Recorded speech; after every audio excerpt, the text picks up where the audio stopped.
Hello friends, tonight we are going to take a look at the, unfortunately, no longer in production Beretta Cougar 8000. Before the PX4, there was the Beretta 8000. So what is a Beretta 8000 and why, you ask? Well, it's a huge heavy pistol with a rotating barrel action because Beretta really loves non-Browning actions, it seems, and I think that's really cool. I like stuff that's a little bit different. So as we pull back the slide, we can see that the barrel locks and unlocks by rotating rather than tilting in the traditional Browning manner that we see on most other pistols these days. I think that's really cool, and it gives the gun a very interesting recoil impulse that I like. So originally this gun was designed, it is said, to be a sort of a compact alternative to the Beretta 92. I don't know if anybody would call this compact. It's still a giant metal brick, but it's a lovely metal brick all the same.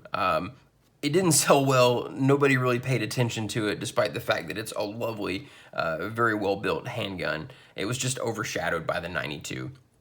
And the PX4 was put into production after it, and it's a bit lighter and some say cheaper to manufacture. I don't know if that's true, but considering how much metal has to be machined for this thing, the PX4 does probably cost substantially less to make, although I find this gun to be a lot more comfortable than the PX4. So with all of the other polymer wonders gaining traction in the 90s, the Cougar was just ignored. It's giant, it's heavy, it's also not made anymore. Even the Stoeger version, folks just didn't like it, and it's a shame. But it means that there are kind of they're kind of readily available on the used market, even though you can't get parts and magazines largely, which we'll talk about. You can still find these guns, and they're great range toys, and they're fun to have around. So the features. Well, it has a very ergonomic grip, like most of the Berettas that I've handled. Lots of folks find the 92 grip to not be very ergonomic. To me, it fits my hand great, and this is largely the same. I do wish there was more texturing on the grip. This does feel slicker than my 92 A1, even though in theory it should be very similar. Just something about the way these cuts are here. It just doesn't seem to grip that well, but. Not a big deal. We have the traditionally easy Beretta takedown, although disassembly and reassembly is not quite as easy. Yeah, that just kind of falls out there, that block with the spring. And also, being used to cleaning 92s and Browning style actions, this thing's kind of hard to disassemble and reassemble correctly. So on the barrel, you've got these three lug things that kind of lock into the slide. Like, I'm gonna screw it up. I always screw this up. There's kind of no way to look cool assembling this one. And then luckily the block has handy arrows that show you which way to put it in. That's nice. Although I've still managed to not put it in the right way, and then I always screw this stupid thing up. So then this kind of fits down there, and that goes there, and then you kind of got to hold it all together while you put it back like that, and then that goes there or something, and I'm pretty sure I screwed it up. That happens a lot with this. Now, those of you who've owned these for years are probably screaming at me right now. That's not how you do it, you idiot. But this is only the third or fourth time that I've done this, so.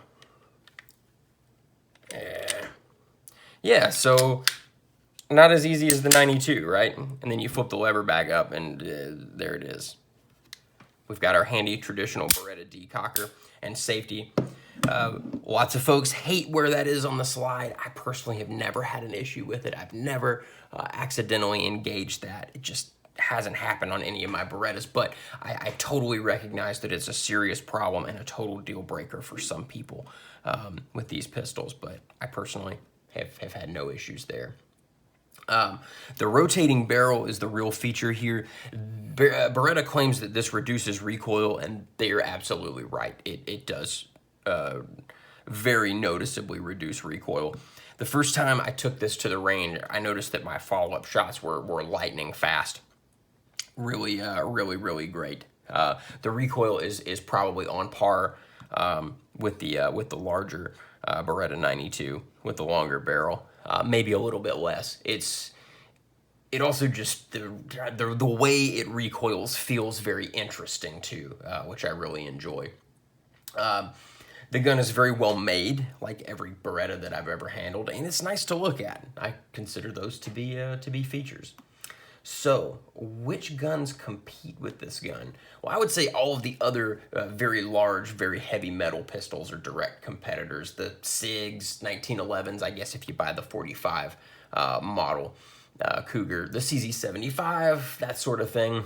So why would you choose this over one of those other guns? Well, it has a lot less recoil than those other metal guns. So that's nice. Even less than the CZ75. I have a CZ75 SP01. This has less recoil.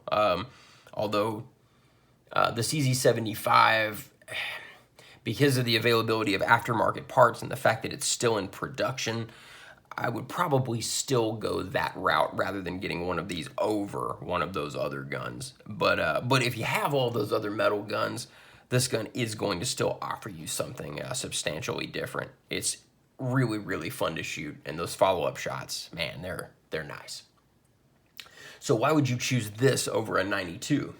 Well, I mean, I guess this is smaller than the 92, but it has some serious drawbacks in some other areas. Recoil between the two is pretty comparable. This maybe has a hair less recoil than the 92, maybe, but pretty comparable. Although, again, the 92 is heavier and longer. Both have really great triggers and very similar ergonomics. The manual of arms is essentially the same, but the 92 is much easier to disassemble and clean. And the 92 is also combat proven. I don't suppose the old Beretta Cougar has ever gone into combat that we know of. And the 92 is crazy reliable. It's like good luck getting it to malfunction. Reliable. I've never had any issues with my Beretta 92, and I've shot it just more than almost anything else I own.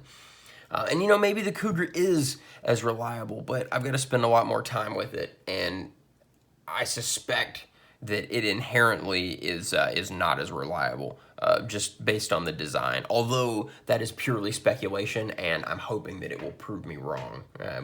So maybe we'll test that out at a later date. But the serious disparity between the two is in magazines, aftermarket parts, sights, that sort of thing. You can't even get magazines for this thing, besides these 10-rounders from the 90s. Those are everywhere, but who wants to put 10 rounders in this colossally huge metal gun? Yeah, factory magazines, you can't get them, and those Pro Mags are not very nice. I've been using these mystery magazines that I found on Gunbroker that seem to be sort of like, I don't know, universal Beretta mags. They have kind of the cutout for the 92S release, but they work. My only gripe with them is that they don't fit flush, and it looks kind of weird. But they work just fine. But yeah, the lack of magazines, it's bad. That took this thing from being a very serious gun that I would trust my wife to being kind of just something fun to take to the range. So yeah, if you're only going to buy one Beretta and you don't own a 92, just please buy a 92. It'll be the best thing you ever buy. But if you're like me and you just love all Berettas, definitely get this. I don't regret this at all, and I hope to get a 45 Cougar here before too terribly long. So how does it feel and shoot? Well, you know, a lot like a 92, except that the rotating barrel gives it a sort of strange but delightful recoil impulse. You can certainly feel that the action is doing something different when you fire the gun, and I like it. It's really exciting, very enjoyable, and the trigger is amazing. Check this out. This is one of the best factory triggers that I've ever felt. The single action is extremely crisp. The reset, it's a little longer than some other guns, sure, but it's very tactile and easily audible. I really like it. And then the double action, it's long, but it's very smooth. I really like it. In fact, I'm not sure if I'm going to do any trigger work to this one. I do a good bit of work to most of my other double action, single action guns, but I don't know if this one's going to need it. It may not. So what would I change about this gun?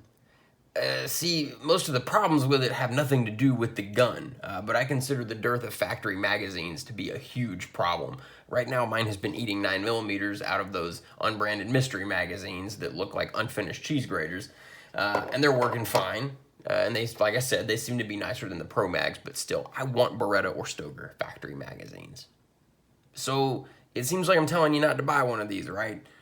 That's not my intention. I absolutely think you should buy one of these, but just know that you might be purchasing a range toy and you should buy a Beretta 92 series pistol first if you're trying to scratch your Beretta itch. This gun is fun, but it complements the 92 rather than replacing it. If you buy one, you'll love it, but the magazine situation makes it well, something other than optimal. Whereas the 92 series, there's all kinds of great accessories and just about anything you can imagine somebody makes it. So the Beretta Cougar, it is an awesome, largely forgotten classic that has been overshadowed by the 92, and rightfully so, due to some extenuating circumstances that have nothing to do with the quality of this design. It feels great. If you run across one, yeah, pick it up. You'll like it. As always, thank you so much for watching. I really appreciate it, and I'll speak with all of you soon. Oh, and one more thing. At the end of these videos, I always tell all of you good night, and I forgot to tell you good night, so good night, everyone.